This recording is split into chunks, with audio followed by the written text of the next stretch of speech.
Bonsoir.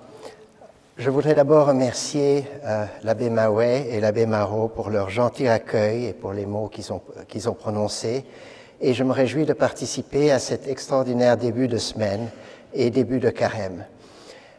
L'Église, en portant sur les autels des saints et des bienheureux, nous facilite la tâche, car ce sont des personnes sur lesquelles nous pouvons nous appuyer et imiter.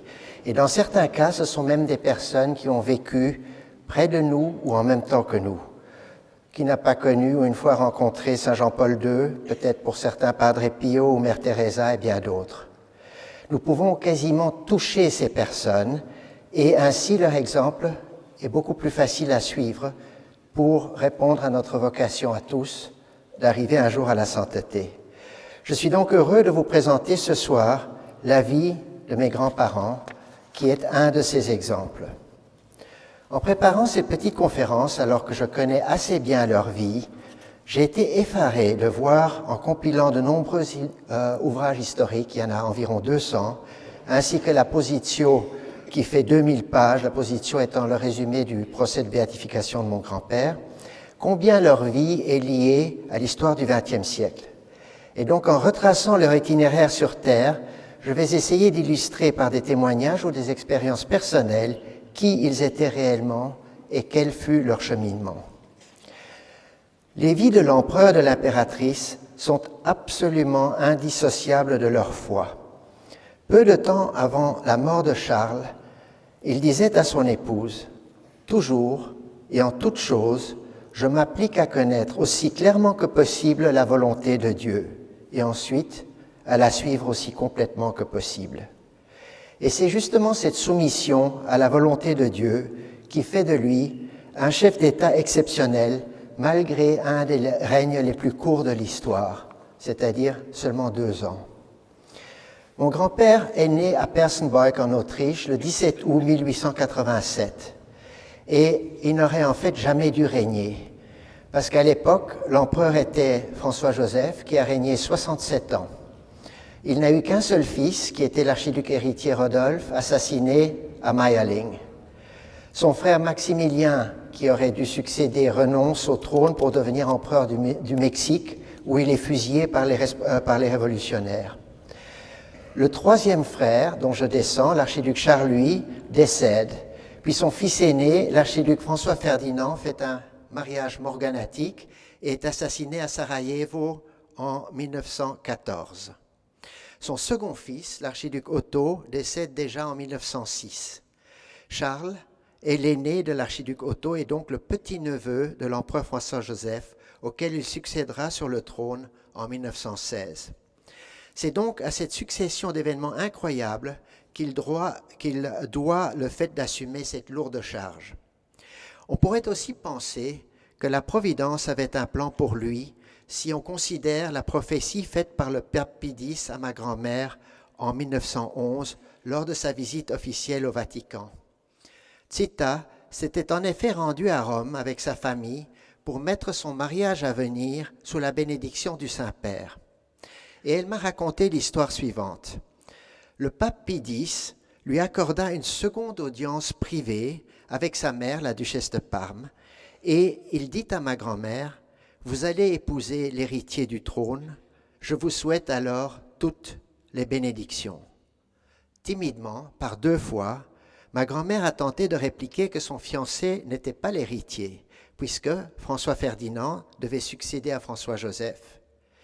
Mais elle m'a dit, Pie X a saisi ses mains et a insisté.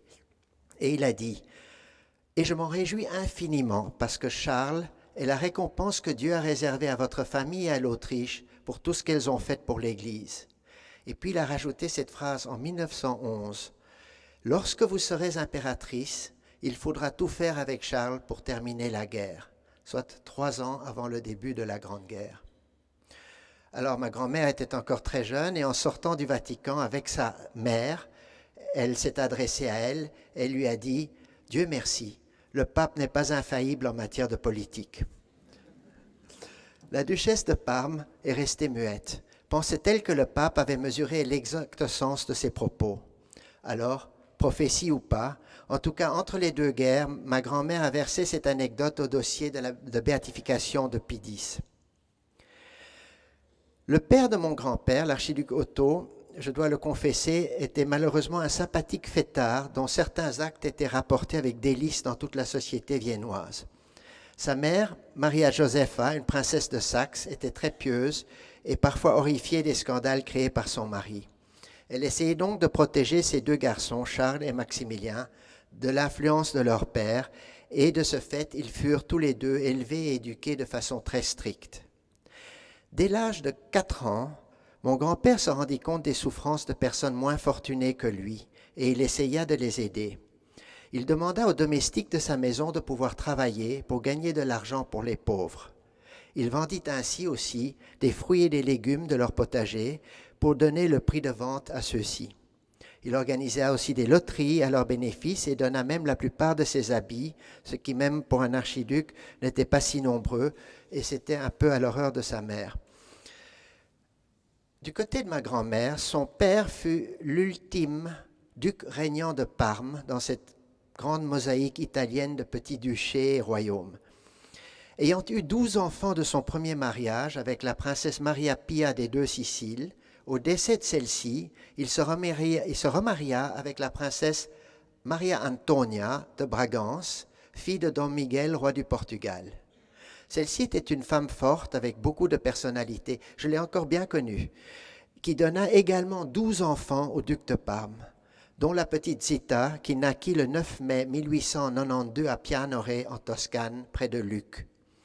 Elle fut baptisée 2 jours plus tard et reçut le prénom de la patronne des domestiques et des serviteurs, dont l'exemple la marqua. Le 17e enfant du duc de Parme dira plus tard « J'ai vécu dans ma famille une enfance extraordinairement joyeuse et heureuse. Elle m'a dit un jour « Wir waren eine freuliche Schar », en d'autres termes, nous étions un groupe très joyeux. Le duc et la duchesse étaient profondément croyants et transmettaient leur piété à leur entourage. D'ailleurs, 3 de leurs filles entreront dans les ordres et l'attention du couple pour les plus faibles sera constante. En fait, 6 des enfants gravement handicapés vivront en permanence au milieu de la famille. Le duc de Parme avait une fort belle fortune et 2 fois par an, la famille déménageait en train spécial, ce dont ma grand-mère se souvenait avec amusement, d'Italie en Autriche où il restait de juillet à décembre au château de Schwarzau et ainsi de suite.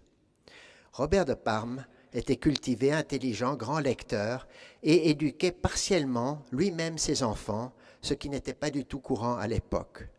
À la maison, ils parleront 6 langues. Français le lundi, l'espagnol le mardi, l'italien le mercredi, l'allemand le jeudi, le portugais le vendredi et l'anglais le samedi. Le dimanche était congé. Lire, chanter, jouer d'un instrument, jouer des pièces de théâtre, pratiquer un sport, discuter de politique et d'art étaient des occupations quotidiennes. Ceci n'excluait évidemment pas les œuvres charitables. Ma grand-mère avait reçu une machine à coudre et pendant ses vacances à Pianore, elle cousait avec ses sœurs des habits pour les pauvres. Qu'elle visitait avec sa mère et sa sœur Francisca. Elle suivait ainsi l'exemple de sa sainte patronne, Sainte Zita, qui disait « les mains au travail et le cœur à Dieu ». Bonne élève, Zita visitera différents internats, entre autres en Bavière, en 1903, alors qu'elle avait 11 ans, et en Angleterre à Sainte-Cécile chez les bénédictines de l'île de Wight à l'âge de 16 ans. Bref, ce fut pour ma grand-mère une jeunesse heureuse au sein d'une famille où on rencontrait beaucoup de cousins qui partageaient avec elle, la même éducation et la même foi. De son côté, à 15 ans, Charles connaissait déjà beaucoup de poésie et d'extraits d'auteurs classiques de son époque en 6 langues, dont le latin. En fait, mon grand-père a appris et parlé quasi toutes les langues de l'Empire sur lesquelles il devait un jour régner. Il pouvait travailler en 14 langues différentes. Il se distinguait comme un très bon étudiant avec une mémoire exceptionnelle. Il a d'abord eu des précepteurs privés très stricts, dont le comte Wallis, qui avait été nommé par l'empereur François-Joseph personnellement. Puis il a continué ses études chez les bénédictins au Schottengymnasium à Vienne. Pendant sa carrière militaire en Bohême, il réussit parallèlement à accomplir le programme de 2 ans de l'Université de Prague en droit et en sciences de l'État, ce qui le prépara, sans qu'il le sache, à sa future mission. Le professeur Braff, l'un de ses professeurs à Prague, a témoigné dans la Positio que c'était le meilleur étudiant qu'il avait eu et qu'on lui avait donné 2 fois plus de travail qu'aux autres étudiants, tant sa soif d'apprendre était grande. En 1909, Zita, qui est ma grand-mère mais aussi ma marraine, accompagna en Bohême sa tante, l'archiduchesse Maria Annunziata, qui devait y suivre une cure. Un jeune archiduc, officier à Brandeis, près de Prague, rendait de temps en temps visite à sa tante Maria Annunziata. Ce jeune lieutenant, deuxième en place dans l'ordre de succession au trône d'Autriche, était Charles. De rencontre en rencontre s'ébaucha entre ce jeune homme de 22 ans et la jeune fille de 17 ans, plus qu'une simple affection. L'archiduchesse Maria Annunziata l'avait vite compris. Elle en parla à sa mère, l'archiduchesse Marie-Thérèse, qui en parla à sa sœur, qui était justement la duchesse de Parme, et ainsi la cause était quasiment entendue.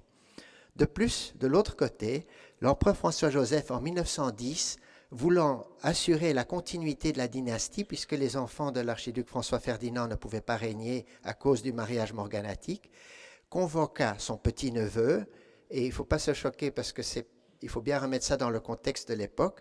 Il dit à mon grand-père, Charles, il est temps pour toi de te chercher une épouse, mais sache qu'il doit s'agir d'une princesse de sang royal ou impérial, toute autre solution est exclue. Mais, Majesté, tenta-t-il de répondre, je te le répète, c'est un ordre, tu as 6 mois devant toi. Début 1911, Charles revit Zita à Vienne lorsque celle-ci fit son entrée dans le monde au bal de la cour, et ils eurent même l'occasion de danser ensemble. Quelques mois plus tard, l'archiduchesse Marie-Thérèse, toujours elle, organisa une nouvelle rencontre en Styrie où Charles, lors d'une chasse, put se déclarer à Zita. Les fiançailles furent célébrées à Pianore le 13 juin 1911 dans un cercle familial restreint. Fin juin, l'archiduc Charles représente l'empereur à Londres au couronnement du roi George V et il écrit régulièrement à sa fiancée, finissant ses lettres « Je t'embrasse et t'étreins dans un amour fidèle » ou bien « Éternellement à toi dans un amour fidèle ». Et de Londres aussi, lors de ses fiançailles, il écrit au comte Vallée, son ancien précepteur, et il écrit cette très belle phrase « Je suis le plus heureux de tous les fiancés, car j'ai comme fiancée la meilleure des jeunes filles au monde. » Les fiancés firent une retraite à Mariazell, qui est le grand sanctuaire marial autrichien, et la veille de son mariage, Charles donna à sa future épouse la ligne de conduite de leur vie, en disant « Maintenant, il faut que nous nous épaulions mutuellement pour arriver au ciel. » Charles épousa le 21 octobre 1911 la princesse Zita de Bourbon-Parme. Beaucoup d'invités étaient présents, dont l'empereur François-Joseph. Au dessert, François-Joseph, de très bonne humeur, porte un toast en français, qui était la langue diplomatique de l'époque, en disant textuellement ceci « Ce mariage qui nous réunit tous et pour lequel nous sommes assemblés aujourd'hui me procure une grande joie et me remplit de satisfaction. L'archiduc Charles a choisi la princesse Zita comme compagne de sa vie. Je le félicite pour le choix de son cœur et je salue l'archiduchesse Zita avec une joie profonde en tant que membre de ma maison. Que Dieu les protège tous les deux. » La sœur de ma grand-mère, qui était la mère Maria Antonia à Solesmes, en France, témoigne dans la Positio. Ce mariage était une harmonie complète des options fondamentales ainsi qu'en pensée. Il régnait une confiance totale entre eux, sans secret. Leur optimisme mutuel était augmenté par une confiance héroïque en Dieu et en sa volonté. Et elle rajoute, il n'y eut aucune ombre entre eux. Leur voyage de noces commença à la Villa Wartholz en Autriche, puis ils pèlerineront jusqu'à Mariazell, visiteront le Tyrol, l'Adriatique, Göritz, Trieste, la côte d'Almat et iront même jusqu'à l'extrémité méridionale de l'Empire. Ensuite, ils vont s'installer à Hetzendorf à côté de Vienne et Charles reprendra ses activités. Ils exercent maintenant tous les deux des activités de représentation au nom du souverain.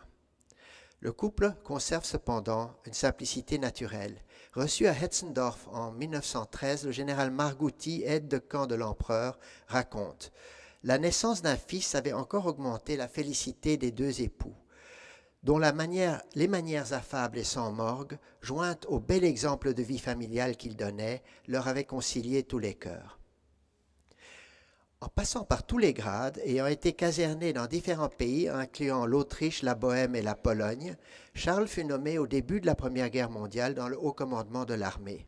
Il fut ensuite envoyé en mission auprès de l'empereur Guillaume au quartier général allemand, puis promu au grade de général-major et contre-amiral.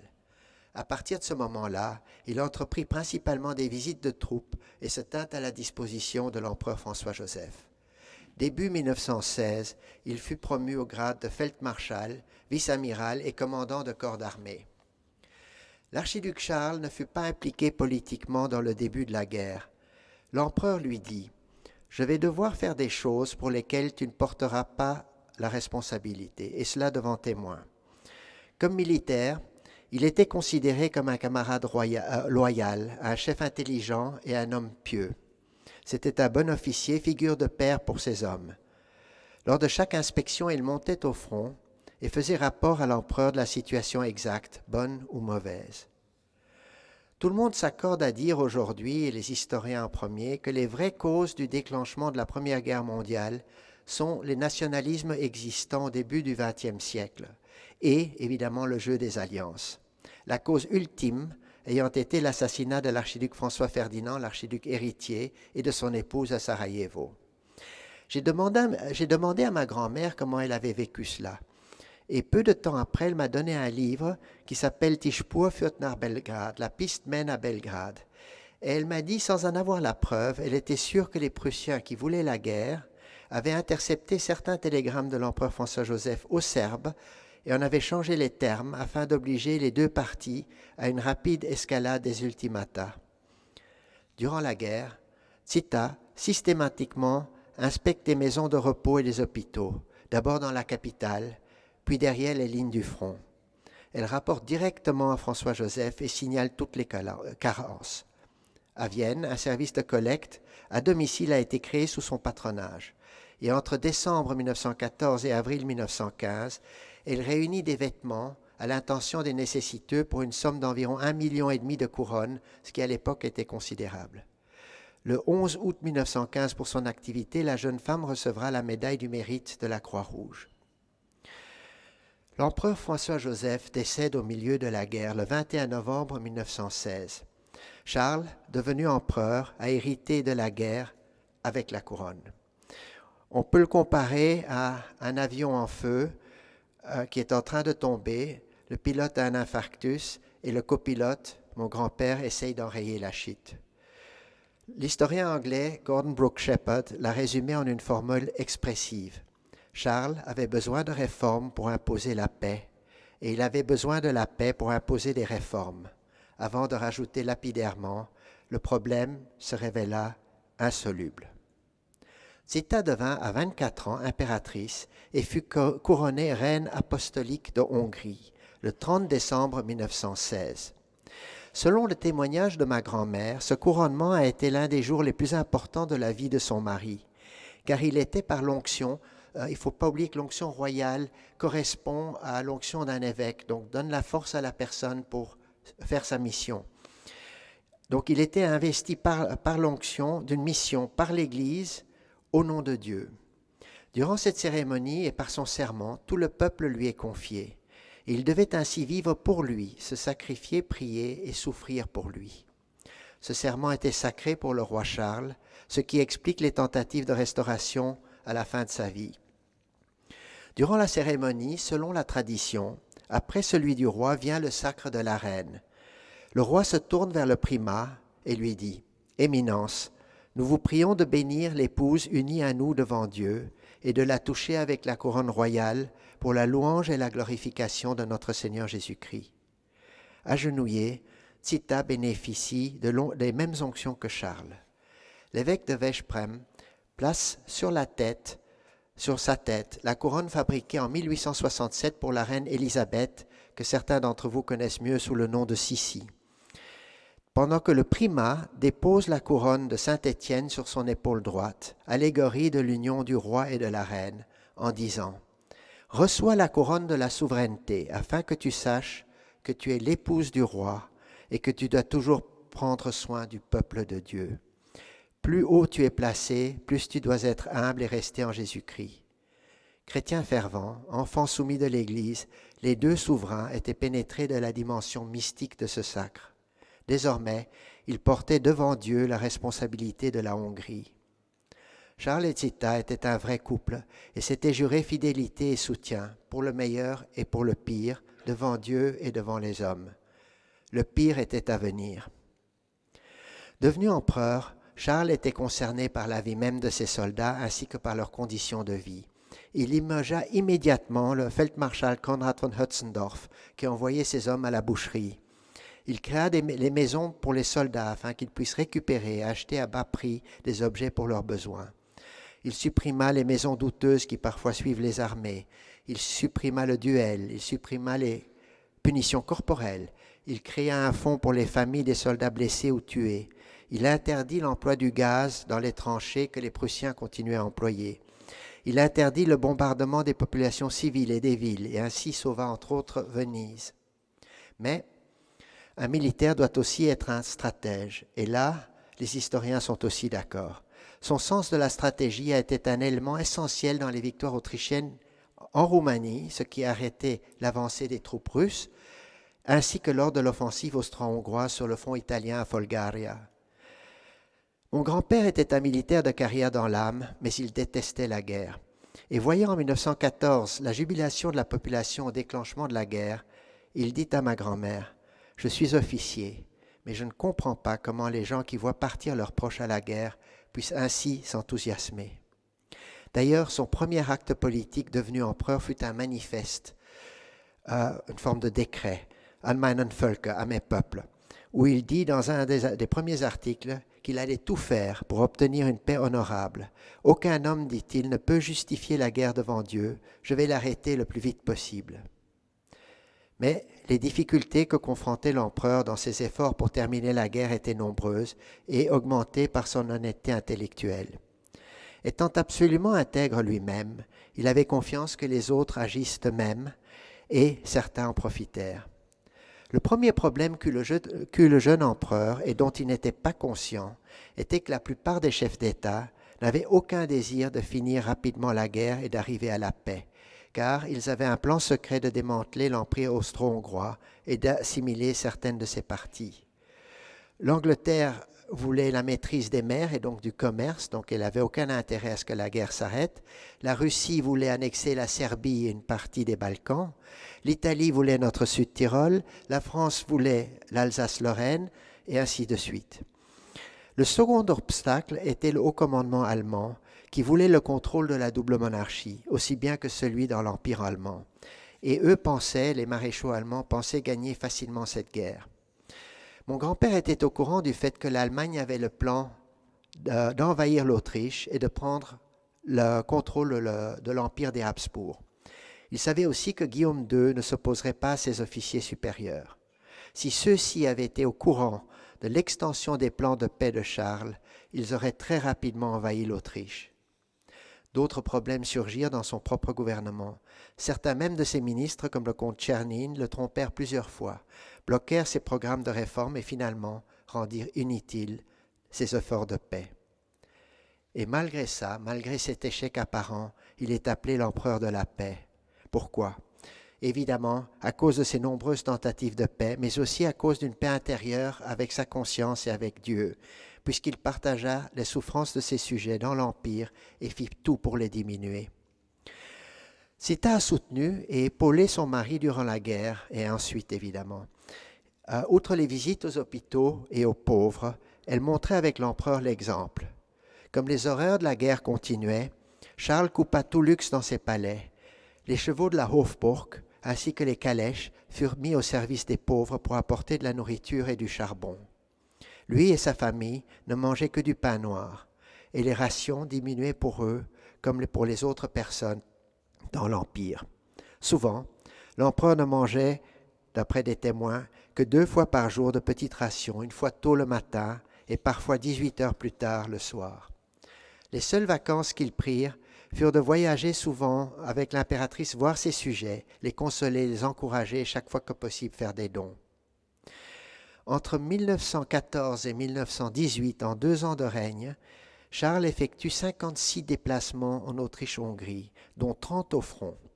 Son chambellan, le prince de Lobkowitz, a calculé que ça représentait 110 000 km en train et 20 000 km en voiture ou à cheval, avec le confort que ça représentait à cette époque. Zita suivit son mari 15 fois, donc 4 fois au front. L'empereur bénéficia de la présence d'une compagne, complice totale, qu'il aimait et qu'il aime. C'était une femme intelligente, était dans l'ordre des choses alors que Zita joue un rôle auprès de son mari. C'est désormais un couple qui trône à la tête de l'Autriche-Hongrie. Selon la Constitution, cependant, le monarque était seul à détenir la responsabilité du pouvoir. Au sens strict, l'impératrice n'exerçait aucune fonction gouvernementale. Le témoignage du même général Margutti que j'ai cité tout à l'heure, homme de la génération de François-Joseph et au début volontiers critique à l'égard de Charles, est très important. Reçu en audience par l'impératrice fin janvier 1917, il note dans son carnet « Je fus cette fois-ci encore fasciné non seulement par le charme qui émanait de son auguste personne et par la grâce sans rivale de ses manières, mais encore par le tour d'esprit de sa conversation alerte, aimable, pétillante d'intelligence et de vivacité. » Monseigneur Pfiffel, qui était à l'époque le cardinal archevêque de Vienne, qualifie Zita d'ange gardien de tous ceux qui souffrent. La question a été posée, légitimement, si l'empereur voulait la paix parce qu'il était militairement en position de faiblesse. Le baron Werkmann, qui l'accompagnait comme aide de camp pendant 3 ans, a témoigné que ces efforts de paix n'étaient pas une capitulation. Elles ont été engagées au moment où l'Autriche-Hongrie avait de grands succès militaires, surtout en Roumanie et sur le front du Sud. Et les efforts de mon grand-père se sont traduits par les actions suivantes. En faisant pression sur les Allemands et sur l'empereur Guillaume II pour faire la paix en position de force.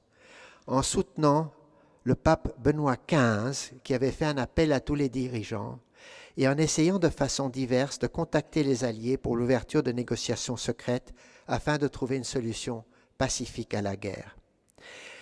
Beaucoup de ces efforts de paix sont connus par des témoignages, car en 1919, Karl Renner, le marxiste qui avait pris le pouvoir en Autriche, horrifié d'avoir découvert toutes ces tentatives, les a fait détruire, et celles qui ont subsisté ont été détruites par les nazis en 1938. En 1917, mon grand-père rencontre ses 2 beaux-frères, Sixte et Xavier de Bourbon-Parme, qui étaient officiers dans l'armée belge et qui agissaient avec l'accord du roi Albert et du président de la France. Pour faire connaître aux Alliés ses vues sur la paix, l'empereur écrivait une lettre personnelle au prince Sixte. Il était convenu qu'en aucun cas cette lettre ne serait publiée, car elle ne devait être employée par le prince que dans ses discussions comme représentant de l'empereur avec le président français et le premier ministre anglais. La seule autre personne qui avait connaissance de cette lettre était le ministre autrichien des Affaires étrangères, le comte Tchernin, qui avait été choisi à ce poste parce qu'il se disait favorable à la paix aussi vite que possible. Malheureusement, à Paris, cette lettre tomba dans les mains d'un haut fonctionnaire français, proche de Clémenceau, hostile à la paix avec l'Autriche-Hongrie parce que c'était une puissance catholique, et il rendit cette lettre publique. D'abord, le comte Tchernin nia l'existence de ce document, mais quand la lettre fut publiée, il blâma l'empereur. Celui-ci ne se défendit pas publiquement. Il préféra souffrir ce terrible abus et insulte contre lui plutôt que de rendre la situation de ses sujets encore pire. À partir de ce moment, tout partit à volo. Des troupes séparatistes déclarèrent que leur nation devait être libre et non plus faire partie de la double monarchie. Charles publia un manifeste en octobre 1918 déclarant que l'Autriche-Hongrie deviendra un empire fédéral après la guerre. C'était un plan qu'il avait déjà préparé avant son accession sur le trône. Mais maintenant, c'était trop tard. Le 3 novembre 1918, l'Autriche-Hongrie signa un armistice avec les Alliés et 8 jours plus tard, l'Allemagne capitula. La guerre était finie. Le 11 novembre 1918, un groupe des membres du gouvernement autrichien arriva à Schönbrunn pour demander l'abdication de l'empereur. Il refusa, disant qu'il ne pouvait renoncer à une couronne qui lui avait été confiée par Dieu et transmise par ses ancêtres. Mais cependant, il renonça à l'exercice temporaire du pouvoir pour empêcher les Alliés de se venger encore plus sur ses peuples. 2 jours plus tard, il fit la même déclaration concernant la Hongrie. Dans les deux cas, il n'abdiqua pas. Il resterait empereur ainsi que roi couronné et oint. Ce qu'on sait beaucoup moins, outre sa tâche comme chef de l'armée, Charles a déployé durant 2 ans une activité impressionnante. L'activité la plus importante de l'empereur Charles durant son court règne a été de prendre des mesures pour améliorer la situation sociale, activité où il s'est particulièrement fait guider par l'encyclique Rerum Novarum du pape Léon XIII. Il créa les ministères des Affaires sociales et de la santé. Ce qu'on ne sait pas non plus, aujourd'hui c'est normal, c'était une première mondiale, ça n'existait pas avant. Il constitua un plan de réforme agraire pour la Bohême et la Hongrie. Il prit des mesures en faveur de la classe ouvrière qui amenèrent des améliorations considérables, comme l'introduction du contrôle des prix pour faciliter la vie des citoyens les plus pauvres. Vous pouvez imaginer ce qu'aujourd'hui ça donnerait si, comme à ce moment-là, il exigea des hauts fonctionnaires de l'Empire qu'ils travaillent bénévolement. Il augmenta le salaire des employés de la cour et créa, sur la base de leur année de travail, une participation à un fonds de pension. À ces réformes sociales appartiennent également la création d'une assurance sociale, le prolongement du congé de maternité de 4 à 6 semaines pour les mères. Il interdit les augmentations de loyers et crée une autorité compétente de contrôle. Il interdit le travail de nuit, surtout dans les boulangeries. Il organisa les cuisines de guerre. Il combattit contre la corruption. Par la création d'une aide à la répartition des denrées alimentaires, il réussit jusqu'à la fin de la monarchie à aider 5 millions de pauvres, pour lesquels il dépensa environ 650 millions de couronnes de l'époque. Il évita toute préférence injustifiée, en particulier le népotisme, et demanda ainsi à son frère Max, qui préférait rester à Vienne, d'aller sur le front, faire son devoir comme chaque autre officier. Il punissait sans indulgence tous ceux qui, par la mise à profit de leur position dans l'État, en tiraient avantage. Le général Auffenberg, ministre de l'Empire, fut levé de ses fonctions parce qu'il avait touché de la part des usines Skoda une commission pour la livraison de nouveaux obusiers. Il élabora des lois en faveur de la protection de la jeunesse, ainsi que des lois contre ce que j'appellerais la littérature de bas étage. Il fit démanteler un cartel de la presse conduit par un franc-maçon, le docteur Sieghardt, et proposa à l'épiscopat, malheureusement en vain, la création d'églises de fortune dans les quartiers surpeuplés d'ouvriers de Vienne, ainsi que l'organisation de missions dans l'ensemble de la monarchie. Dans sa lutte infatigable pour la paix et l'équité, il ordonna le 2 juillet 1917 une amnistie générale pour réparer les multiples injustices occasionnées par les condamnations infligées par les tribunaux militaires. Il était conscient que beaucoup de ces mesures affaiblissaient sa position personnelle, mais seule la justice et l'équité lui importaient. Il lui suffisait de savoir qu'il avait fait son devoir envers Dieu et son prochain et que c'était en fait le plus beau privilège de la couronne. Début 1919, sous la pression du gouvernement autrichien, à cause de sa très grande popularité, Charles et sa famille furent forcés de partir pour la Suisse. Entre 1919 et 1921, il resta en contact permanent avec les envoyés des États et certains chefs d'État de ces États et certains chefs d'État alliés. L'empereur ne disposait d'aucune ressource. Fait rare dans les histoires dynastiques, les Habsbourg, après avoir disposé d'une fortune considérable, avaient tout perdu. Avec les leurs, les souverains ont entamé une éducation rigoureuse où tout s'enracine dans la foi. Les princes, enseignent-ils, se doivent aux autres. Ils ne sont pas nés pour eux-mêmes, mais pour servir. Avoir des droits, l'homme a des devoirs avant d'avoir des droits. Malgré toutes ces activités, Zita est aussi mère. Elle aura 8 enfants de 1912, année de la naissance de l'archiduc Otto, suivi d'Adélaïde, Robert, Félix, Charles-Louis, mon père, en mars 1918, puis en exil, Rodolphe, Charlotte et enfin Élisabeth, née 2 mois en fait après la mort de l'empereur en 1922. 2 fois en 1921, Charles retourna en Hongrie pour essayer de regagner sa couronne et son trône. Pourquoi ? D'abord parce qu'il était le roi apostolique, c'est-à-dire apôtre et oint. En plus, la population était très favorable, il était très aimé et le territoire hongrois avait été amputé et charcuté par les mauvais traités de Saint-Germain-en-Laye et de Versailles. Et puis, il avait le soutien de Benoît XV. Il partit donc en train incognito via Vienne, accompagné par le baron Léard.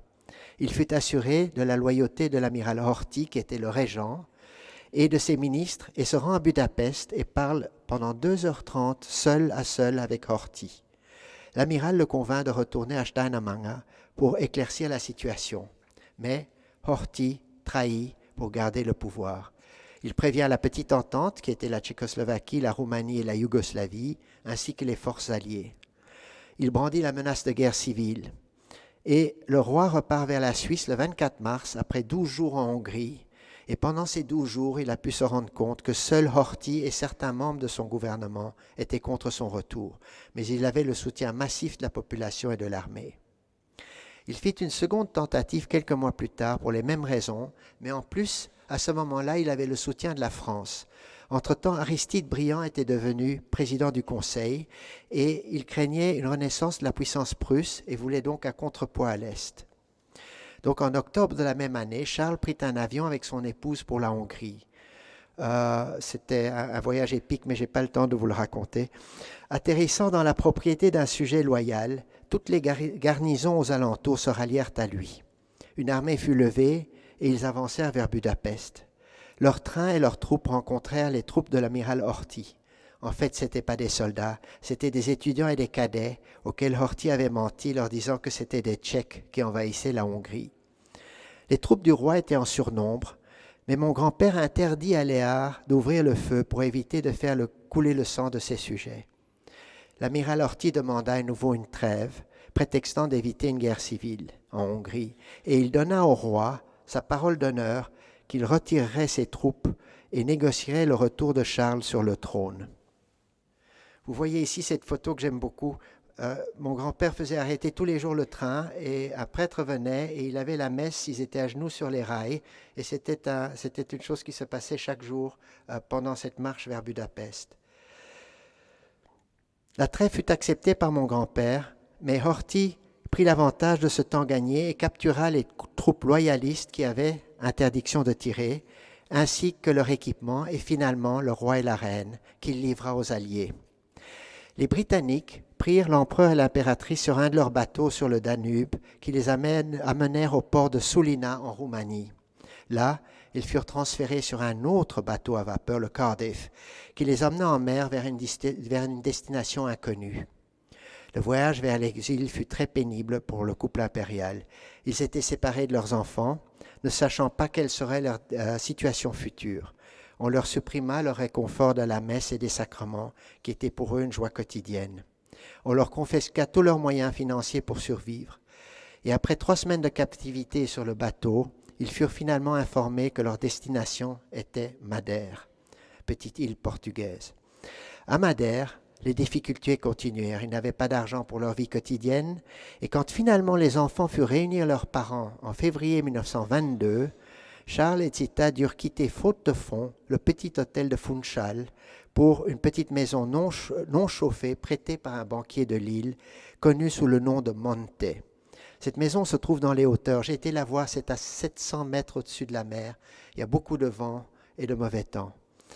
Et les exilés royaux n'avaient pas d'argent pour la nourriture ni pour les besoins de ma grand-mère qui attendait son 8e enfant pour le mois de mai. Toutefois, certains nobles hongrois leur avaient fait parvenir une petite somme d'argent qui leur permettait de survivre et de s'installer à la Quinta do Monte, royaume de la pluie et de la brume.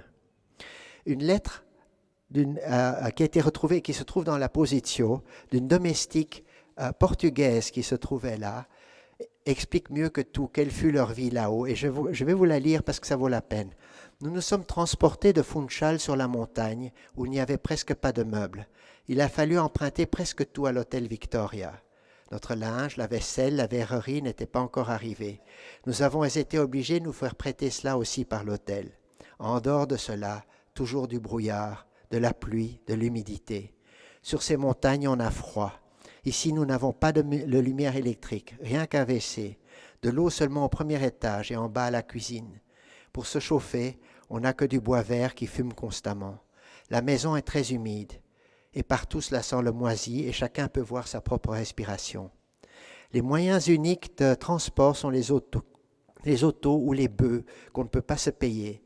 En dehors de cela, il y a encore un funiculaire, mais qui ne marche pas tous les jours. On ne peut pas descendre à pied parce qu'on mettrait un jour entier pour remonter. Le pauvre empereur, continue-t-elle, ne peut même pas avoir de viande le soir, seulement des légumes et un entremets. C'est ce qui nous fait le plus de peine. Pour nous, dit-elle, écrit-elle, cela ne fait rien, cela ne me manque pas. Mais eux, ils n'ont même pas assez à manger. Le pire de tout, c'est que Sa Majesté doit accoucher au mois de mai et qu'on ne veut prendre ni garde ni médecin. Il y a ici qu'une bonne d'enfant, mais elle n'a pas d'expérience. Je l'ai bien connue parce que c'était la comtesse Kersenbrook qui était venue pour la naissance de mon père et qui a accompagné durant tout l'exil. Et en fait, elle est décédée en 1973 dans les bras de ma grand-mère. Et donc, elle continue en disant, alors il n'y aura même pas une vraie sage-femme et j'en suis désespérée. J'écris, dit-elle, à l'insu de Sa Majesté, mais je ne peux pas supporter qu'on laisse ici pour longtemps dans une maison tout à fait insuffisante ces deux innocentes créatures. On doit protester. Leurs Majestés ne bougeront pas. Elles se laisseraient plutôt enfermer sans dire un mot dans un trou ou dans une cave, au pain et à l'eau, si on l'exigeait ainsi. Dans notre chapelle, les champignons poussent sur les murs, et on ne pourrait tenir dans les chambres si on y entretenait sans cesse du feu dans les cheminées. Nous nous y mettons naturellement tous ensemble pour aider le plus possible. Mais quelquefois, on a envie de désespérer. Et elle finit la lettre à sa cousine en disant « Seulement, quand on voit avec quelle patience leur Majesté endure tout cela, nous nous remettons au travail. » Tôt, le 9 mars 1922, durant une matinée fraîche, l'empereur descendit à pied les 6 kilomètres qui le séparaient de Funchal pour acheter un petit cadeau symbolique pour son fils Charles-Louis, donc mon père, dont le 4e anniversaire était le lendemain. Le temps était chaud et ensoleillé à Funchal, mais quand il remonta le soir, dans un brouillard dense et humide, le vent froid transperça ses habits mouillés et il commença rapidement à tousser. Mais il n'appela pas de docteur puisqu'il n'avait pas les moyens d'en faire venir un de Funchal. Les jours suivants, sa condition s'empira. Il commença à avoir une forte fièvre et toussait continuellement. Tsita, effrayée, fit quand même venir un médecin de Funchal qui l'examina avec un confrère et qui confirmèrent les craintes de l'impératrice. Charles était gravement malade avec une pneumonie et comme il était déjà très affaibli, il n'était pas capable de lutter contre cette maladie. De plus, il n'avait pas les moyens de se faire soigner dans un hôpital et en 1922, il n'y avait pas d'antibiotiques.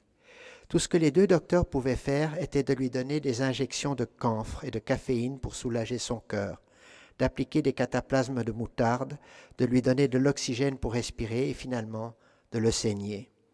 Charles ne se plaint jamais malgré ses souffrances et ses peines.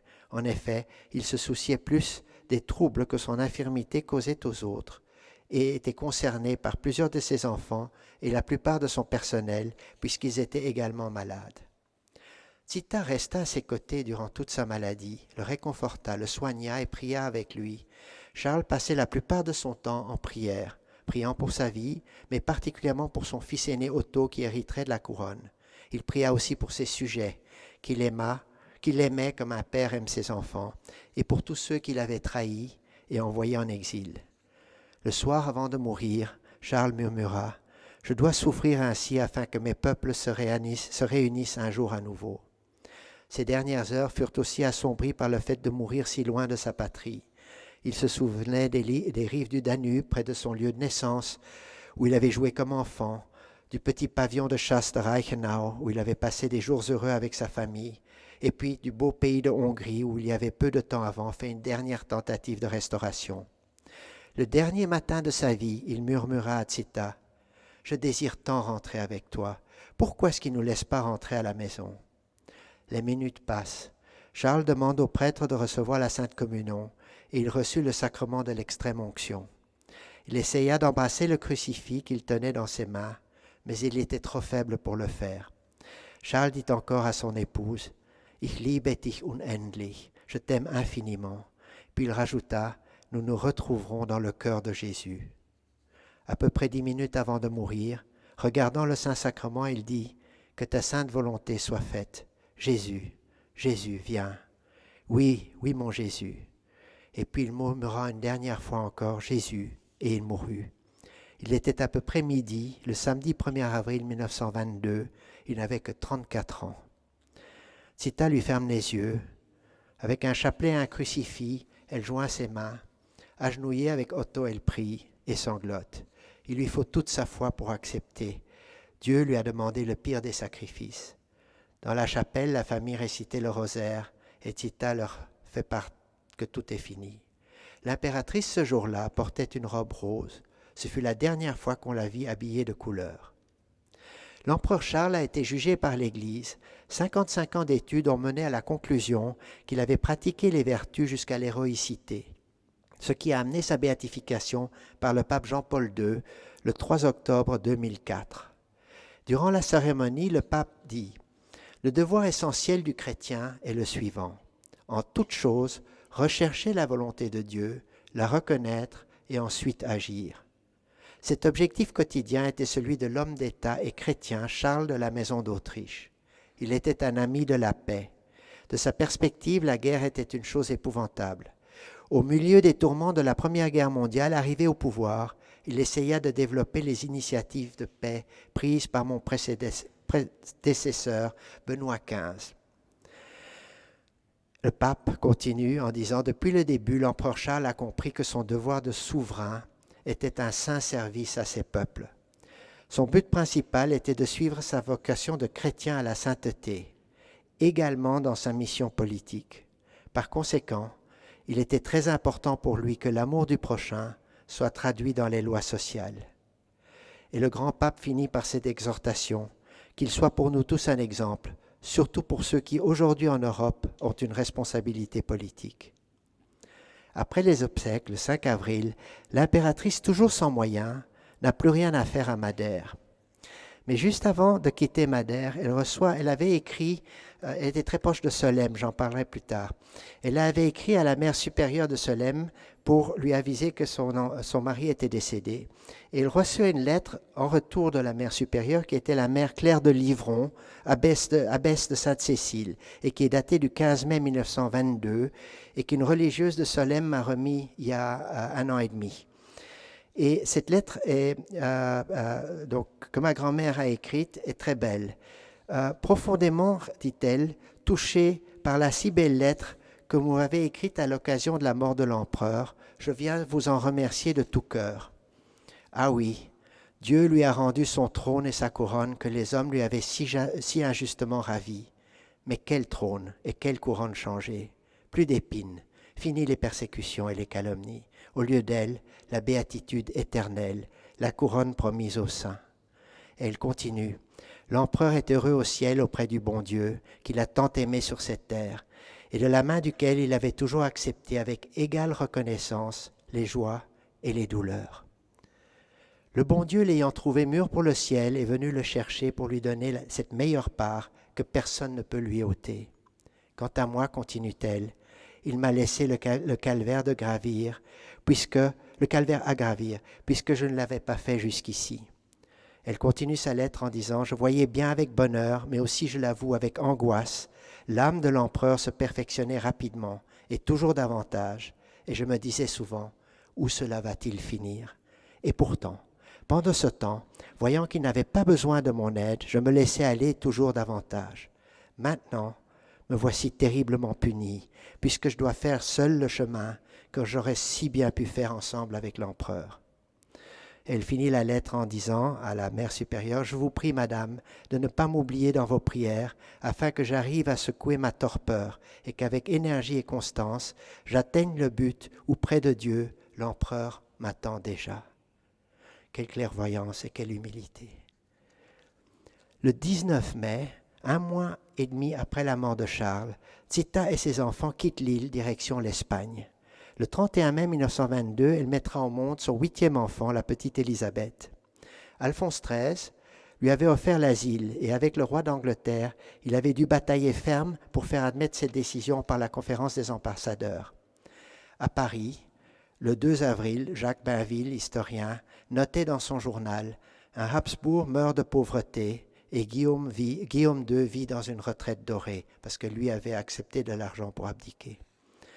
L'impératrice, qui était aussi infante d'Espagne, habitera d'abord au Pardo, à 20 km au nord de Madrid.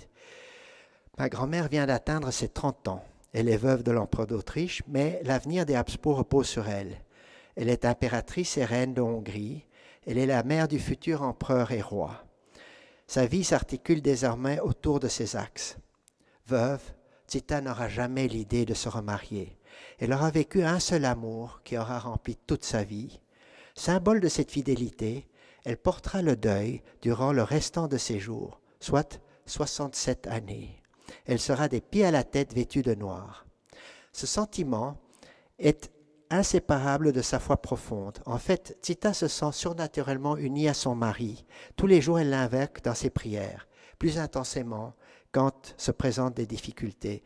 Et c'est cette chose merveilleuse que nous avons, la communauté des saints, de pouvoir prier qui on veut au ciel. Elle installe sa famille à Lecetio sur la côte basque, où la villa Uribarren était allouée pour 6 mois. Le loyer, Zita n'avait pas plus d'argent qu'à Madère, mais d'Autriche et de Hongrie et de l'Empire, les sujets se cotisent et avec humilité ce secours fut accepté. Cette villa devient une école privée pour les 8 enfants impériaux dont elle supervise le travail. De Lecetio aussi, on a retrouvé une lettre que l'impératrice a écrite à une sœur mystique française, la sœur Marie-Hilaire Tonnelier. Elle connaissait cette sœur déjà depuis une quinzaine d'années, donc il y a une formule dedans qui est un peu familière, ce qu'elle n'employait normalement pas. Donc dans sa lettre du 12 janvier 1923, elle écrit « Ma chère petite sœur, ici nous n'avons pas encore de logement pour l'hiver et au surplus, le propriétaire nous enjoint de quitter cette maison jusqu'au 31 janvier 1923.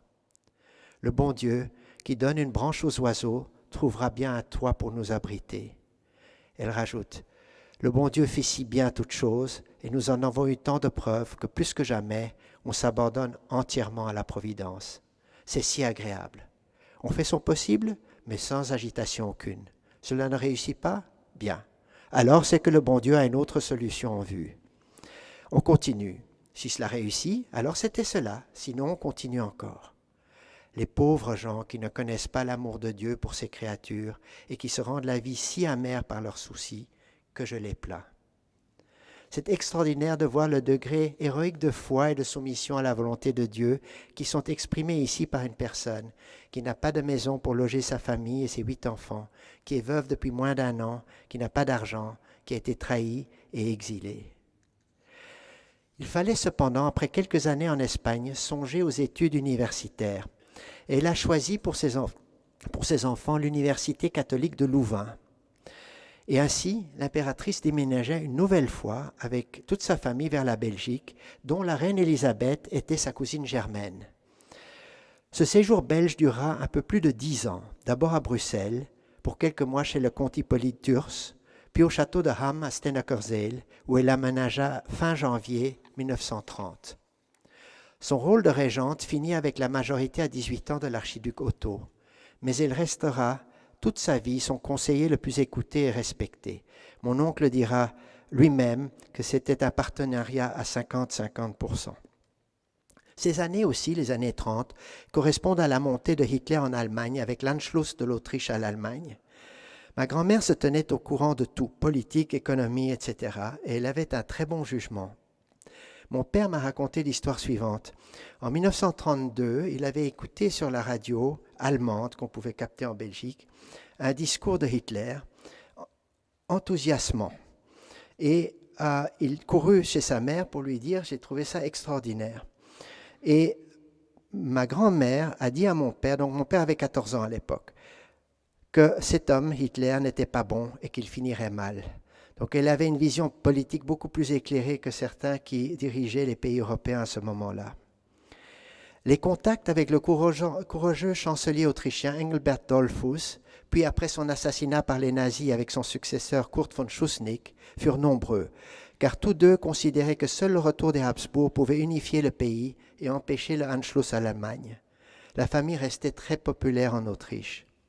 Au sein même de l'État, on trouve des fidèles des Habsbourg, qui le font discrètement savoir à Stennekerzeel. Ainsi, Johann Schober, vice-chancelier et ministre de l'Intérieur de 1929 à 30, chef de la police, écrivit à Zita et à Otto pour exprimer sa loyauté. L'impératrice et son fils occupèrent en tout, sans être dans le pays, la présidence de 475 ou 475 associations. Union chrétienne des commerçants de Vienne, Association des femmes chrétiennes, Association catholique ouvrière, Compagnie de tirailleurs tyroliens, Corporation d'étudiants, etc. Schuschnigg finit par faire lever l'interdiction de séjour en Autriche. C'est ainsi que mon père fut délégué par sa mère en Autriche pour repasser sa maturité, parce qu'il avait déjà passé en Belgique, pour qu'au moins un des enfants l'ait fait en Autriche, donc ce qu'on appelle la Matura, au Schottengymnasium à Vienne en 1937. Et il m'a dit qu'il avait passé tout son été à réétudier ses examens en allemand. Schuschnigg rendit également les propriétés privées de la famille à ma grand-mère, et elle reçut ainsi pendant 6 mois une petite rente. En fait, déjà dès 1934, la propagande nazie s'était déchaînée contre Zita, et après l'Anschluss, puisqu'on avait tout fait pour l'empêcher, un décret fut signé par Himmler au nom de son bien-aimé Führer, où il reconfisquait les propriétés et condamnait à mort par contumace l'impératrice et ses 8 enfants. Le 9 mai 1940, à Stenakerseel, la famille était réunie. C'était l'anniversaire de l'impératrice qui fêtait ses 48 ans.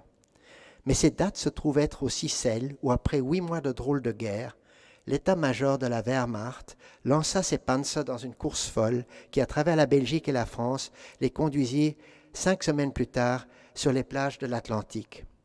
Dans la soirée, au château de Ham, le téléphone sonne sans arrêter. Le roi des Belges et la grande-duchesse de Luxembourg avertissent. Les Allemands attaquent et vous êtes un des objectifs principaux. Dans les moments de crise, Zita est toujours maîtresse d'elle-même. Et sous son toit, c'est elle qui commande. Aussi ordonne-t-elle qu'on soit prêt à partir, mais qu'on se couche. Avant l'aube du 10 mai, un avion survole le secteur, poursuivi par les canons de l'ADCA belge. Puis résonne un grondement sourd, des dizaines de Messerschmitt. Pas de temps à perdre. Les occupants de la maison s'entassent dans 3 autos avec quelques valises et partent vers Bruxelles, puis Dunkerque, puis dans le sud. La frontière espagnole est bloquée, l'attente est interminable. Le chef du poste de douane espagnol reconnaît cependant ma grand-mère et s'écrie devant tout le monde « Mais c'est l'impératrice de Lequeitio » et il donne l'ordre de la laisser passer avec elle et tous ceux qui l'accompagnent. En fait, ils en ont profité pour faire passer 200 personnes, dont beaucoup ne faisaient pas partie de sa suite, dont un certain nombre de Juifs qui furent ainsi sauvés. Ensuite, via le Portugal, arrivé à New York et à Boston. Il fallait cependant que les plus jeunes, dont mon père, finissent l'université, qu'ils avaient commencé à Louvain. Laval, au Québec, fut choisi. Et mon père, en 1941, et mon oncle, l'archiduc Rodolphe, fit finir leurs études, puis s'engagèrent dans l'armée américaine. En fait, mon père a fait le débarquement en Normandie avec les troupes américaines et a fini la guerre à l'âge de 27 ans comme major dans l'armée américaine. Arrivé à Québec, la vie continue. Dans sa nouvelle demeure, Zita a transformé, comme d'habitude, une pièce en chapelle où un prêtre canadien vient tous les matins célébrer la messe. Le train de vie est spartiate. Invitée à la Villa Saint-Joseph, c'était le nom de la maison, la princesse Alice, femme du gouverneur général du Canada et petite-fille de la reine Victoria, et elle a écrit ça dans ses notes, découvre un salon aux fenêtres sans rideaux, au sol recouvert de linoléum. Du thé et des biscuits secs lui sont offerts, pendant que ses hôtes se contentent d'un verre d'eau. Et elle note, j'avais l'impression qu'ils étaient très pauvres. Le président américain Roosevelt avait un respect et une estime énormes pour ma grand-mère et pour son fils aîné. Par de nombreux contacts directs avec le président, comme le prouve une correspondance impressionnante conservée aux États-Unis, ils réussirent à eux seuls le tour de force d'obtenir des États-Unis à ce que l'Autriche redevienne une nation indépendante, séparée de l'Allemagne après la guerre. Lors de ces années de guerre, Zita a franchi le cap de la cinquantaine. Tous ses enfants sont adultes. N'ayant plus à se soucier de leur éducation, elle peut accorder son temps aux autres, Autrichiens, Hongrois, Croates, Slovaques, Tchèques, etc. Vous voyez ici, certains ont vu peut-être le film La Mélodie du Bonheur. C'est une vraie histoire en fait. Et donc le baron von Trapp a réussi à quitter l'Autriche envahie par les nazis, à se réfugier en Amérique, et il est venu chanter avec ses enfants pour ma grand-mère là-bas. Donc c'est une histoire amusante qui prouve que certains films sont vraiment bien préparés et bien faits. À Québec, elle entretient une correspondance considérable Les réfugiés qui sollicitent un soutien sont certains de trouver auprès d'elle une interlocutrice vigilante. Même avant la fin des opérations militaires sur le vieux continent, l'impératrice a entrepris d'attirer l'attention sur le sort des populations civiles. D'expérience de la Première Guerre mondiale, elle connaît les difficultés des périodes d'après-guerre. Il faudra donc, raisonne-t-elle, venir à l'aide en Autriche, à l'Hongrie, etc. Prenant les devants, c'est à des marches de riches donateurs qui promettent leur concours. Puis, à l'invitation d'organisations caritatives catholiques, elle entame une série de conférences au Canada, une 50aine en tout. Elle y évoque l'Europe centrale, ses villes bombardées, les maisons éventrées, sans lumière, sans chauffage, sans électricité, le manque de vêtements, de nourriture, de soins. Et pour ces pays lointains, la Dame en noir fait naître l'émotion et réveille la générosité. À Québec, les dons en nature affluent, médicaments, habits et chaussures. Zita remercie chacun par une lettre personnelle. Avec sa mère, la duchesse de Parme, et sa sœur, la princesse Isabelle, et sa dernière fille Élisabeth, elle classe, nettoie, empaquette. Pour mettre en caisse, les scouts et les guides catholiques se sont mis à disposition. Le produit de la première série de conférences est offert au diocèse de Salzbourg en zone d'occupation américaine. Devant ce succès, en 1946 et 1947, elle organise une seconde tournée aux États-Unis. Elle prépare elle-même ses déplacements. Le plus souvent, elle dort dans des institutions religieuses et voyage en train avec un billet de seconde classe. À New York, Denver, Saint-Joseph, Saint-Louis, Boston, Philadelphie, Pittsburgh, Kansas City et jusqu'en Floride, l'impératrice intercède pour l'Autriche. À Chicago, elle ne prononce pas moins de 6 conférences, chacune réunissant un millier d'auditeurs. L'une d'elles est même retransmise en direct à la radio, ce qui était très rare à cette époque. Grâce à l'association américaine CARE, Cooperative for American Remittance to Europe, elle assure l'envoi de milliers de colis à Vienne, à Graz et au Tyrol. Pour les églises détruites, l'impératrice collecte aussi des objets et des ornements liturgiques. En 1948, la situation de l'Autriche s'étant améliorée, cette action prend fin.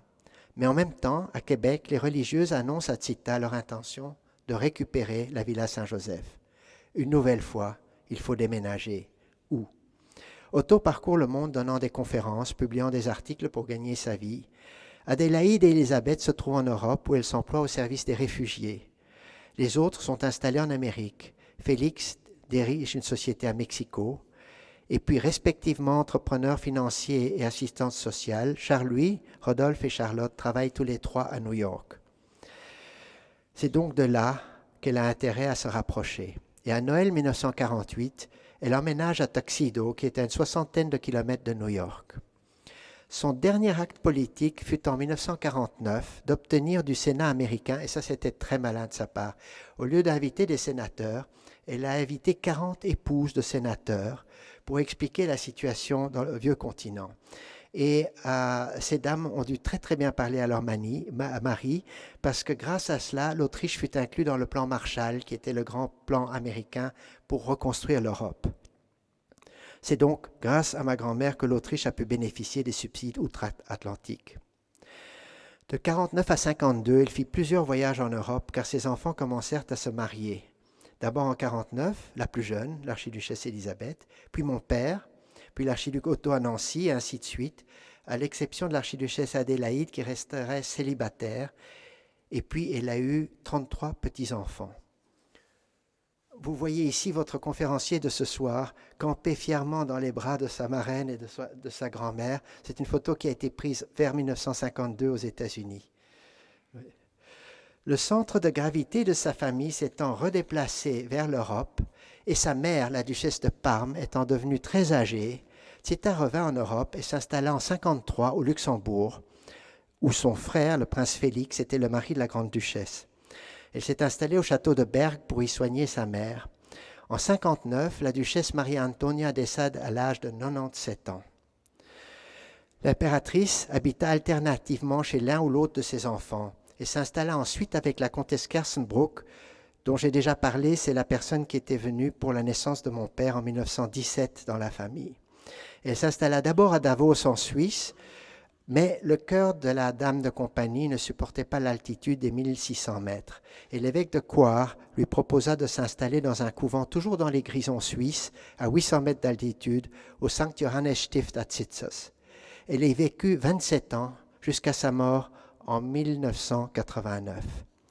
Elle y habita un petit appartement que nous avons souvent visité de 3 pièces avec une véranda au 2e étage du couvent. Le logis reste modeste car elle ne dispose que de peu d'objets personnels. Elle aura encore la douleur de perdre une de ses filles, un de ses petits-enfants, ainsi que son fidèle soutien en 1973, la comtesse Kersenbrock. Celle-ci fut remplacée, et ce jusqu'à la mort de l'impératrice, par la baronne Plattbach qui venait du Sud-Tyrol. En 1977, exactement le jour du 85e anniversaire de ma grand-mère, naîtra son premier arrière-petit-enfant, Karl Christian, qui est notre fils aîné. Chaque année, autour de cette date, généralement vers le 9 mai, ou à la fête de la Pentecôte, toute la famille se réunissait autour d'elle, le plus souvent donc à Tsitsos. Je me souviens très bien en 1972 que le cardinal Mindszenty était venu passer les 3 jours, le grand cardinal hongrois, qui est maintenant en procès de béatification, est venu nous visiter à Tsitsos et on a eu la messe avec lui. Et il a parlé avec ma grand-mère en hongrois pendant des heures, parce que le cardinal Mindszenty était jeune chapelain quand, en 1916, lors du couronnement de ma grand-mère. Donc ils ont beaucoup parlé de ça. Ma grand-mère a eu d'autres tristesses cachées, comme l'acte de renonciation de l'archiduc Otto pour lui et ses enfants, mais aussi de grandes joies, comme l'autorisation de retourner sans condition à 90 ans en Autriche. Le chancelier Bruno Kreisky trouva une solution juridique pour ce retour, et d'ailleurs, c'était très populaire, il regagna les élections dans la foulée. Elle put enfin se recueillir sur la tombe de sa fille Adélaïde à Tulfes au Tyrol, retourner à Mariazell, et le 13 novembre 1982, assister à une messe célébrée à la cathédrale Saint-Étienne à Vienne. Télévision, radio et plus de 20 000 personnes se pressèrent dans la cathédrale et sur l'esplanade. Elle fut ovationnée. Elle y retourna plusieurs fois, mais bientôt ses forces commencèrent à diminuer. Son esprit resta vif jusqu'à la fin. Elle devint presque aveugle et se déplaça la dernière année en chaise roulante. Durant sa vie, elle aura été reçue en audience par tous les papes, depuis Léon XIII, qui avait déjà 90 ans quand elle l'a vue, donc on retourne jusqu'à Napoléon en 2 personnes en quelque sorte, jusqu'à Jean-Paul II, avec l'exception de Jean-Paul Ier, qui prit cependant le temps, durant son court règne, de lui envoyer un message concernant le procès de béatification de son mari, qu'il soutenait fortement. L'ouverture d'ailleurs de ce procès au Vatican en 1949 lui causa une énorme joie, et l'avancement du procès sera pour elle une intention de prière quotidienne. Le centre de vie spirituelle de ma grand-mère était à Solesmes. Elle avait, comme je l'ai déjà dit, 3 sœurs religieuses, mais qui étaient toutes les 3 à l'abbaye Sainte-Cécile de Solesmes, et elle était elle-même oblate de Saint-Benoît.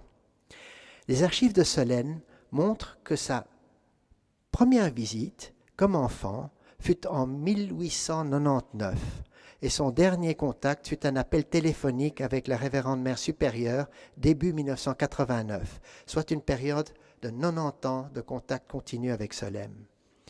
Quand elle était en Europe, elle passait volontiers 1 à 3 mois vivant avec et comme les religieuses à Solesmes.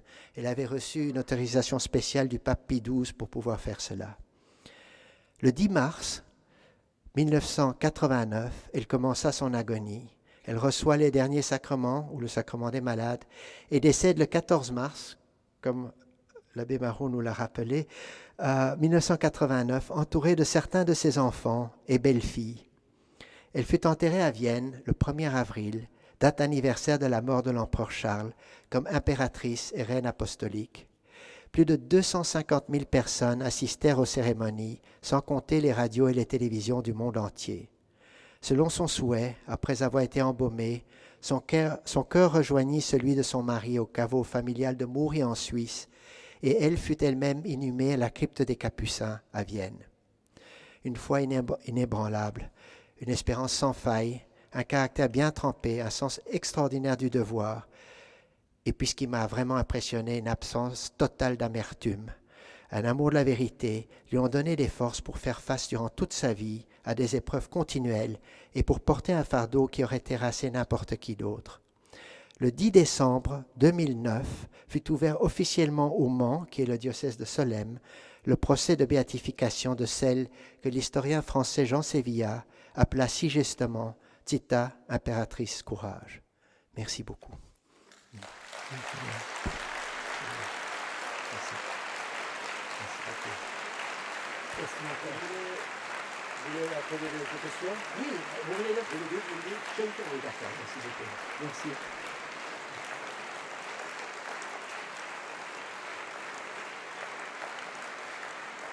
Merci. Merci bien. Merci beaucoup. L'abbé Marot vient de me dire qu'on a le temps pour quelques questions. Alors, si sur 100 ans d'histoire et sur une montée vers la sainteté, vous avez des questions sur la spiritualité, sur l'exemple, sur tout ce que vous voulez, c'est avec grand plaisir que j'essaierai d'y répondre.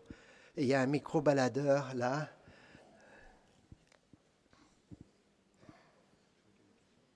Je n'ai pas été si complet que ça quand même. Ah, voilà. Merci. Bonjour et merci. J'ose poser une question qui va peut-être choquer, mais j'ose la poser, j'aimerais bien avoir la réponse. Pourquoi une course à la sainteté? On l'est ou on ne l'est pas, mais pourquoi être reconnue? Elle était déjà impératrice et tout. Qu'est-ce que ça change enfin, quand on est mort? On a bien vécu, Dieu reconnaît les siens. Quel est le besoin d'être sanctifié? Pardon, j'ai un écho. Est-ce que le Père Marot pourrait répéter la question? Merci beaucoup. Pardon. Quel est le besoin d'être finalement canonisé, d'être reconnu? Pourquoi cette course à la sainteté, alors que finalement on est tous appelés à la sainteté et que c'est Dieu qui reconnaît les siens? Voilà, ça va ça? Oui, et qu'il y a beaucoup de gens qui ne sont pas empereurs.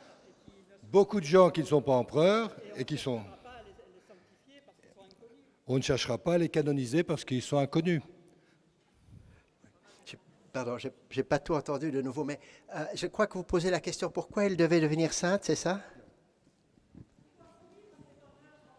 Ah, c'est pas un honneur. Oui. Oui. C'est parce qu'elle demande pourquoi est-ce que cette course à la sainteté. Bon. Oui, c'est ça, mais tout à fait. Oui. Oui. Alors, pardon, j'ai peut-être mal employé les termes. C'est pas une course à la sainteté ou aux honneurs. C'est que, en fait, nous sommes tous, vous comme moi, appelés à la sainteté. La sainteté n'est pas un état, c'est un chemin qu'on fait durant toute notre vie. Et il se fait que certaines personnes, peut-être ont une volonté de vraiment suivre Jésus et de porter la croix avec lui. Et d'autres personnes remarquent cela et engagent un procès de béatification. C'est jamais la personne elle-même qui va le demander. Et donc ça, c'était le cas, ça s'est passé ainsi, et surtout en France, très curieusement, il y a eu beaucoup de personnes qui ont eu des contacts avec ma grand-mère et qui l'ont trouvée sainte. De plus, quand on a été visité avec elle Jean-Paul II, il a fait une remarque qu'on a appris par la suite, qui est maintenant cardinal Civic, qui était son secrétaire à l'époque, en disant qu'il pensait que le couple était saint.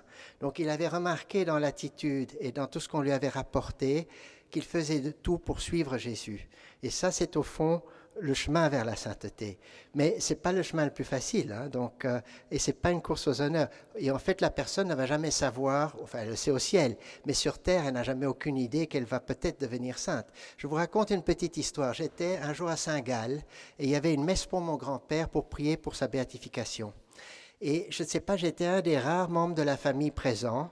Et donc, mais j'étais à côté de ma grand-mère qui était déjà relativement âgée. Et au moment de sortir, il y avait 1000 personnes dans l'église. Et au moment de sortir, les gens se précipitaient sur elle. Et donc, moi, j'essayais de les tenir un peu à l'écart. Et à un moment donné, une femme s'est mise à genoux devant elle, lui a pris la main, lui a baisé la main et a dit à haute voix en allemand « Je veux baiser la main d'une sainte ». Elle a retiré sa main violemment presque. Elle a dit « Non, pas moi, mon mari ». Donc vous voyez, c'était pas, elle ne se voyait pas comme sainte. Oui.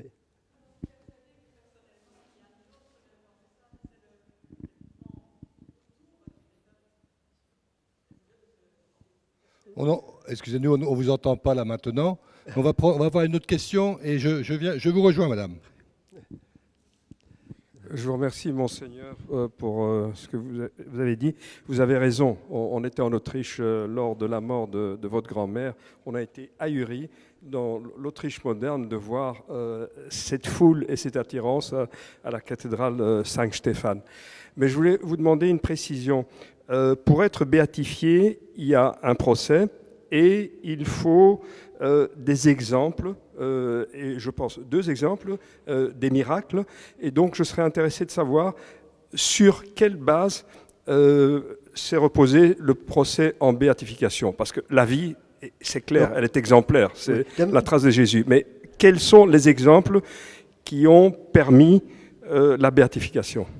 Alors, ma grand-mère n'est pas encore béatifiée, hein, donc vous parlez de ma grand-mère, là. Non, je parle de votre grand-père. De mon grand-père. Bon,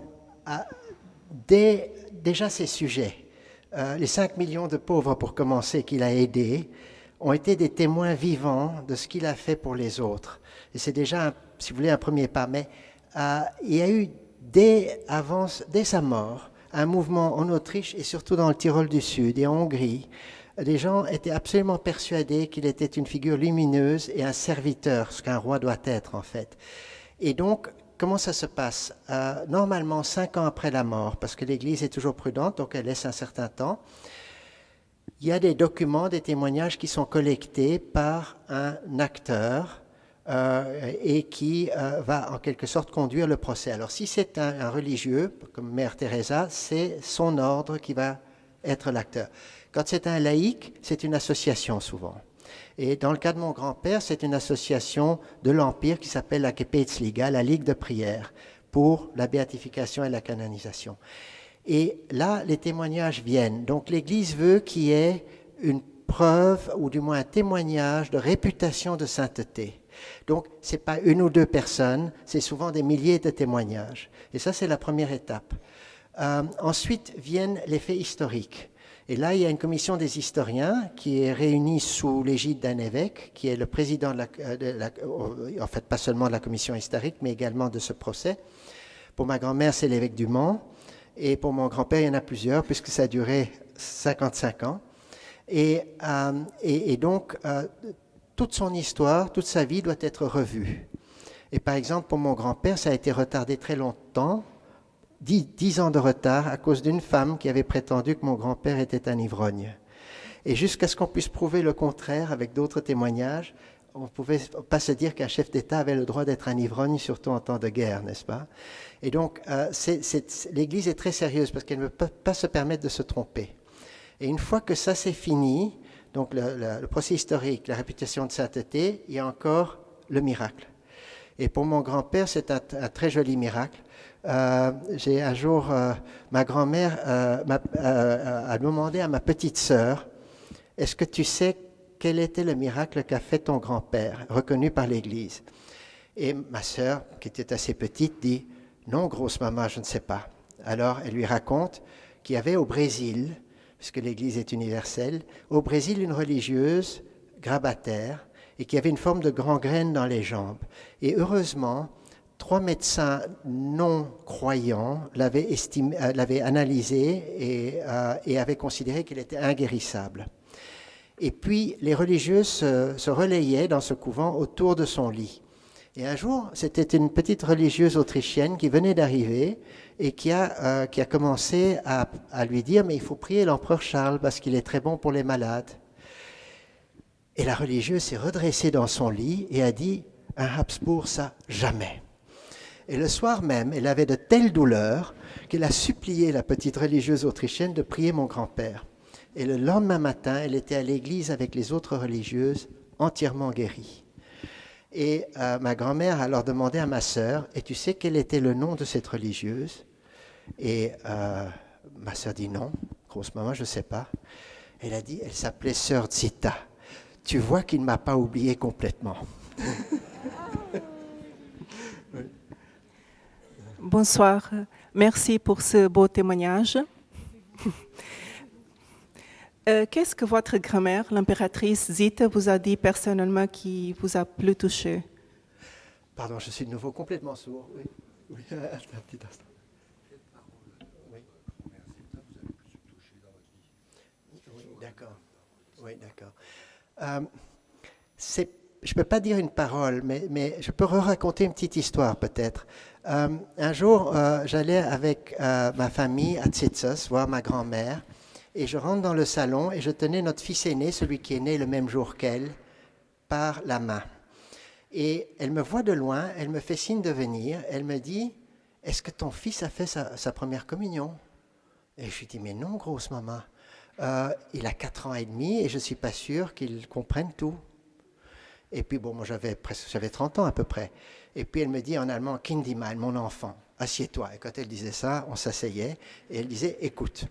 Et donc, elle a dit, en 1911, quand j'ai été voir le pape Pie X pour présenter mon mariage à venir sous sa bénédiction, j'étais avec plein de petits-neveux, des petits Bourbons, et le pape s'est tourné vers moi et a montré un petit garçon, un de mes neveux, en disant, mais est-ce que ce petit garçon a fait sa première communion? Et ma grand-mère m'a dit, elle a dit au pape, mais très Saint-Père, il n'a que 4 ans et demi et je ne suis pas sûre qu'il comprenne tout.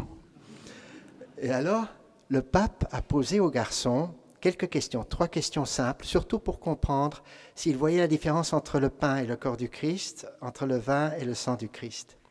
Et puis il s'est tourné vers ma grand-mère parce que le petit garçon avait bien répondu en lui disant, si vous le voulez bien, revenez demain matin, je lui donnerai la première communion moi-même durant la messe privée. Et puis le pape a rajouté cette phrase extraordinaire, pourquoi veut-on qu'il connaisse le péché avant de connaître la grâce?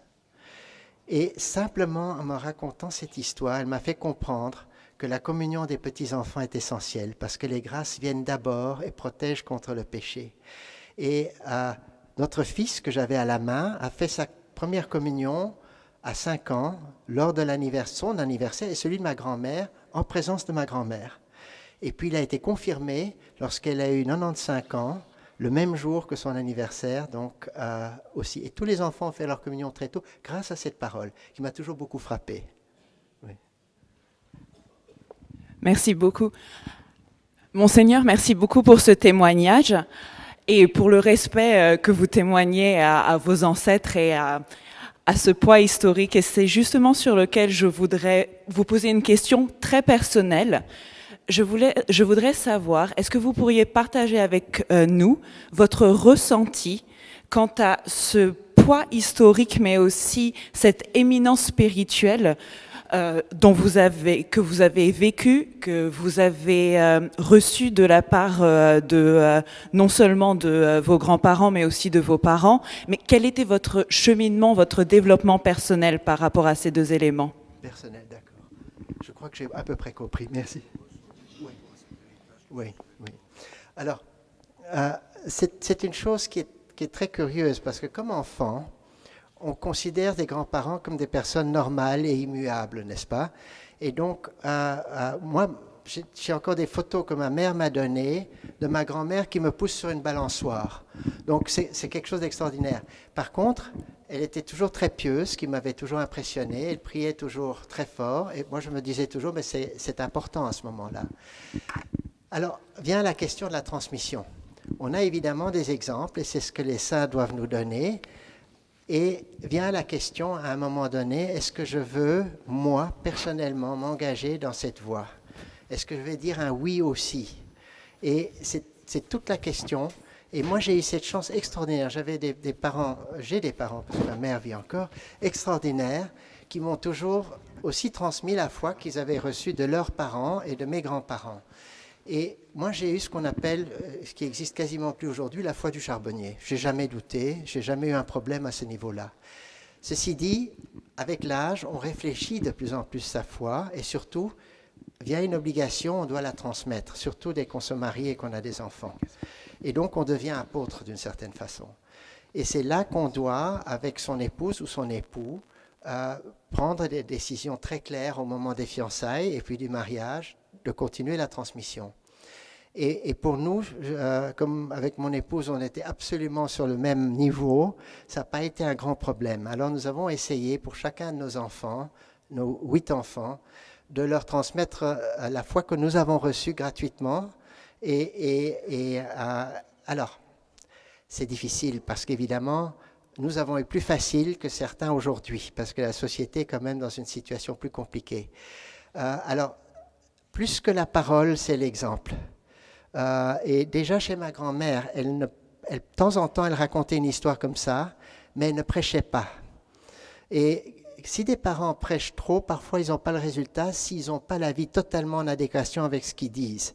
Alors s'ils le font, par exemple, on ne dit jamais à un enfant « va à la messe ». on lui dit « Viens avec moi à la messe ». Hein? C'est un monde très différent, ça. Et donc, nous avons essayé de faire cela, mais avec l'intime conviction que c'était juste et que c'était le bon chemin. Et nous avons eu cette grande grâce d'avoir 4 des 8 enfants qui sont rentrés dans l'Église. Oui. Je ne sais pas si j'ai répondu exactement à votre question. D'accord, merci. Oui. Oui. Vous m'entendez? Ok. Une petite question. Vous avez parlé de la proximité de votre grand-mère avec l'abbaye de Solesmes. Vous ne nous avez pas trop parlé comment elle a créé ce lien. Et voilà, si vous pouvez expliquer aussi, est-ce qu'elle vous en a parlé et qu'est-ce qu'elle trouvait là-bas? D'accord. Alors, elle a été, comme beaucoup de personnes, très proche de la spiritualité bénédictine. Elle était oblate de Saint-Benoît, comme je l'ai dit, mais déjà sa grand-mère, une fois veuve, était rentrée à l'abbaye de Solesmes. Et elle avait 3 sœurs religieuses là-bas. Et comme elle disait elle-même, nous sommes des princes français qui ont régné en Italie. Donc elle était profondément française aussi. Et une chose qu'on ne sait pas beaucoup, mais il y avait plusieurs châteaux de la Loire, entre autres, qui appartenaient à la famille de Bourbon. Et donc c'était une région, ma grand-mère, comme enfant, a joué à Chambord. Il y a encore une allée Princesse Zita à Chambord, par exemple. Solesmes n'est pas loin de là. Et donc, elle allait régulièrement à Solesmes. Elle a fait ses vœux comme oblate de Saint-Benoît là-bas. Et moi, j'ai été la visiter à Solesmes aussi. Parce que je me souviens très très bien, c'était dans la fin des années 60, je crois. Elle était tombée et s'était cassé le bassin. Et donc, elle était à l'hôpital et on s'était relayé pour aller la visiter. Donc, mais elle trouvait cette spiritualité là-bas extraordinaire. Et c'était, heureusement, l'Église est catholique, donc universelle, mais avec toutes sortes de moyens de se sentir à l'aise. Chacun est différent. Il y a des gens qui sont un peu plus conservateurs, d'autres qui préfèrent les dominicains ou les jésuites, etc. Et c'était les bénédictins. Et donc, elle lisait toutes sortes de prières et tout ça avec la spiritualité bénédictine. Et donc, c'était au fond déjà sa grand-mère qui avait commencé en quelque sorte.